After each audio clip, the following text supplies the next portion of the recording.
Third equation of motion, यानी इसको हम इस तरह से समझ सकते हैं कि हमारे पास अगर एक कार हो, चले फर्ज करें मैं यहाँ पर एक कार ड्रॉ करता हूँ, और इस तरह से है कि अगर ये सारी बात है कि जब स्टार्ट हुआ इसका कोई इसकी कोई वेलोसिटी होगी, कोई किसी स्पीड से ये मूव करी होगी, और फिर दूसरी बात ये कि बिल्कुल एक स्ट्रेट पाथ पे ये मूव करी है, तो कुछ लम्हे बाद जो इसकी वेलोसिटी है उसमें जो तब्दीली आ रही है वो टाइम के हिसाब से एक जैसी आ जाए। अगर यानी हम यूँ कहें कि जो एक्सलरेशन प्रोड्यूस हो रहा है वो एक जैसा प्रोड्यूस होने लग जाए, तो हम इससे यूनिफॉर्म एक्सलरेशन कहेंगे। और फिर हम ये कहते हैं कि कुछ लम्हे बाद जो है, यानी यूनिफॉर्म एक्सलरेशन प्रोड्यूस होने के बाद कुछ लम्हे बाद जो है इसकी कुछ वेलोसिटी में जो तब्दीली आई होगी, जो कि इसकी फाइनल वेलोसिटी हम तस्वुर करेंगे, हम उसको कंसीडर कर लेते हैं। तो फिर हमारे पास जो थर्ड इक्वेशन के मुताबिक जो एक रिलेशन बनता है वो कुछ इस तरह से है कि हमने इसमें जो इसने डिस्टेंस कवर किया इस बॉडी ने अपनी इनिशियल पोजीशन से फाइनल पोजीशन तक, अगर हमने इसको मेजर करना है, इसको इसको बताना है, तो ये 2 टाइम्स ऑफ, यानी हम इसकी जो इक्वेशन बनती है थर्ड इक्वेशन ऑफ मोशन, पहले हम उसको समझते हैं कि 2 टाइम्स ऑफ जो हमारे पास, या हम यूं कह सकते हैं कि जो हमारे पास वी एफ स्क्वायर है, वेलोसिटीज के हवाले से पहले बात कर सकते हैं, V F square minus V I square जो है वो इक्वल टू है जी 2 times of product of acceleration और डिस्टेंस, जो कि डिस्प्लेसमेंट होगा इस केस में। लेकिन जब हम इसके मोशन के हवाले से बात करेंगे तो फिर जारी बात है कि वो हमारे पास एक डिस्टेंस के तौर पर आएगा। तो ये हमारे पास चीज़ का फार्मूला है या एक इक्वेशन है जिसको कि हमने प्रूव करना है। अब चलें इसको प्रूव करते हैं हम जी। इसके लिए ग्राफ बनाएंगे हम। सबसे पहले हम ये अस्यूम करते हैं कि हमारे पास जो है ये फर्ज करें ये y एक्सिस है और ये हमारे पास x एक्सिस है। x एक्सिस चूंकि एक हमारे पास इंडिपेंडेंट वेरिएबल होता है x एक्सिस पे, तो टाइम को हम रखते हैं जी जो कि सेकंड्स में मेजर किया गया है x एक्सिस पे, जबकि जो हमारे पास स्पीड है, वेलोसिटी है, जिसको कि हम मीटर पर सेकंड में मेजर करें, इसको हम रखेंगे अलोंग y एक्सिस। अब ऐसा है कि फर्ज करें कि बॉडी जो है वो, यानी इस तरह से ये मैं कुछ स्केल्स यहाँ पे बना देता हूँ। ये हमारे पास y एक्सिस के अलोंग जो वेलोसिटी है, यहाँ पर 0 है, यहाँ पर 10 मीटर पर सेकंड है, यहाँ पे 20 मीटर पर सेकंड है, और यहाँ पे 30 मीटर पर सेकंड है। अब ऐसा है कि हम कहते हैं कि बॉडी ने इधर से मूव करना शुरू किया और टाइम जो है यहाँ पर हमें शो हो रहा है कि ये 5 सेकंड गुजर चुके हैं, फिर उतनी गैप के बाद ये 10 सेकंड हो चुके हैं, यहाँ पर उतनी गैप के बाद ये 15 हो चुके हैं, फिर ये इतनी गैप के बाद 20 हो चुके हैं, फिर यहाँ पर 25 हो चुके हैं, फिर यहाँ पर जो है वो 30 सेकंड गुजर चुके हैं। अब हम ये कहते हैं कि अगर फर्ज करें एक बॉडी यूनिफॉर्म मोशन में है, यानी उसकी इनिशियल वेलोसिटी जो भी थी, लेकिन जो उसकी फाइनल वेलोसिटी बनती है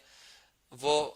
यानी जो भी है, हम यहाँ से कह रहे हैं कि उसमें जो, यानी जो एक्सलेरेशन जो प्रोड्यूस हो रहा है वो यूनिफॉर्म हो रहा है। अब ये जो यूनिफॉर्म एक्सलेरेशन है या एक्सलेरेशन को हम कहाँ से ग्राफिकली समझ सकते हैं? आप ये देखें कि जब मैंने यहाँ पर टाइम को,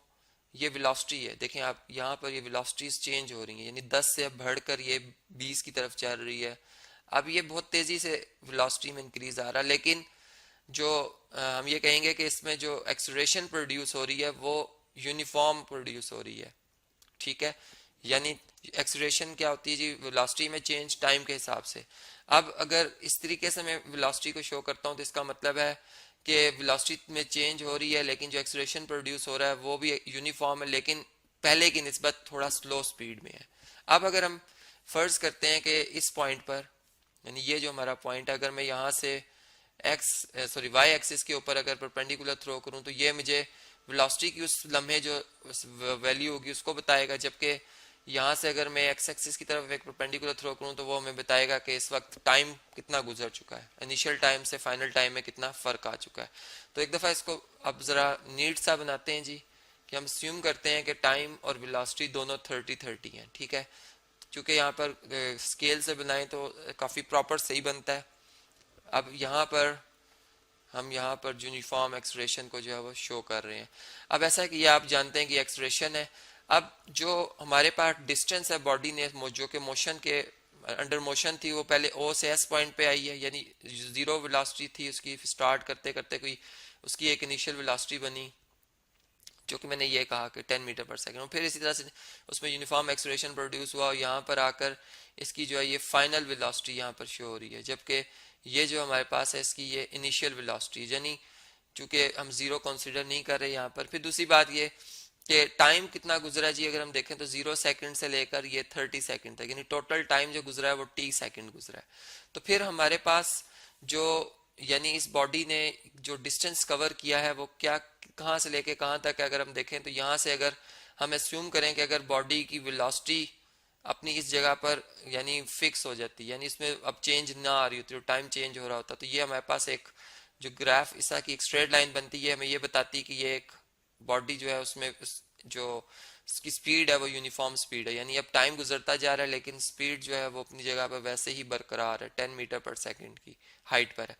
तो ये एक रेक्टेंगल बनता है, और इस बॉडी ने जो मोशन, यानी हमें अगर इस पॉइंट तक पहुंचना है, ये जो हमारे पास, चले इसमें एस पॉइंट कह देता हूँ, या एस अगर हमने पहले लिख दिया तो इसको मैं पी पॉइंट कह देता हूँ। पी पॉइंट तक पहुंचना है तो पहले हम एस से ओ आएंगे, ओ से टी, टी से एम, और फिर एम से पी। तो ये जो है एक हमारे पास रेक्टेंगल बनता है, और इसका जो एरिया होता है वो बेस और हाइट होती है। अगर आप इसमें बेस देखें तो वो टी है, यानी ओ से लेकर टी डिस्टेंस वो टी है बेस,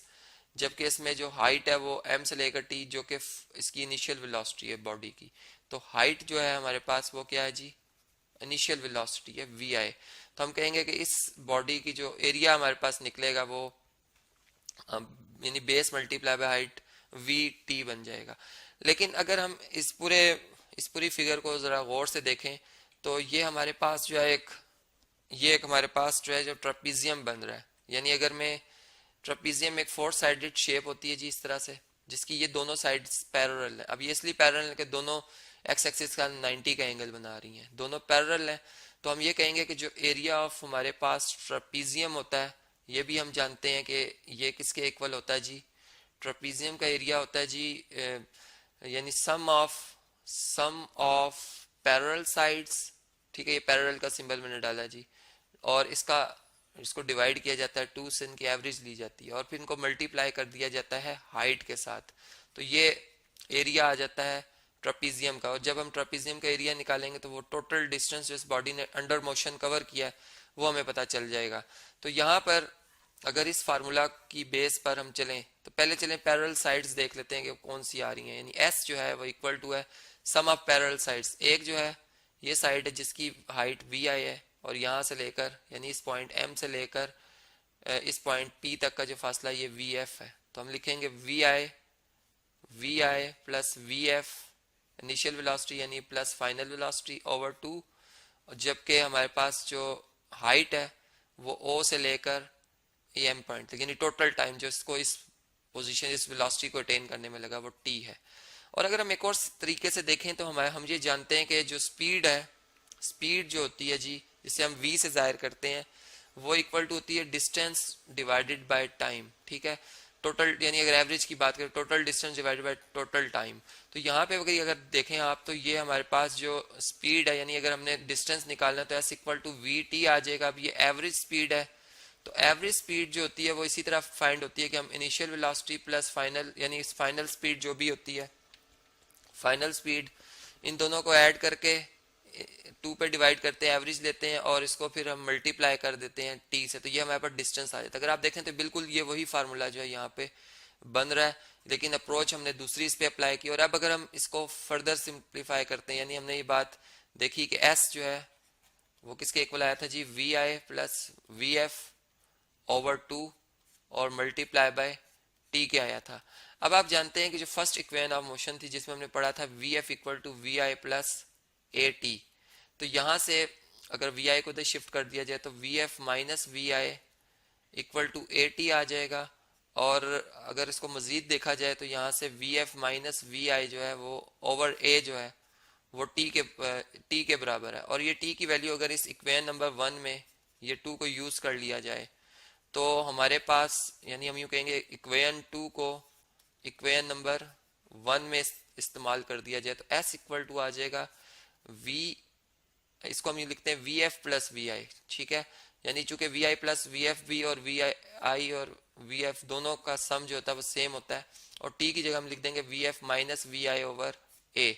अब आप देखें तो ये A plus B into A minus B, इनका प्रोडक्ट जो होता है वो इक्वल टू होता है A square minus B square का, तो ये बन जाएगा V F square minus V I square over 2 A, और ये 2 ए इधर आकर अगर एस से मल्टीप्लाई कर दें तो ये 2as इक्वल टू हो जाएगा V F square minus V I square, जो कि रिक्वायर्ड इक्वेशन ऑफ मोशन है।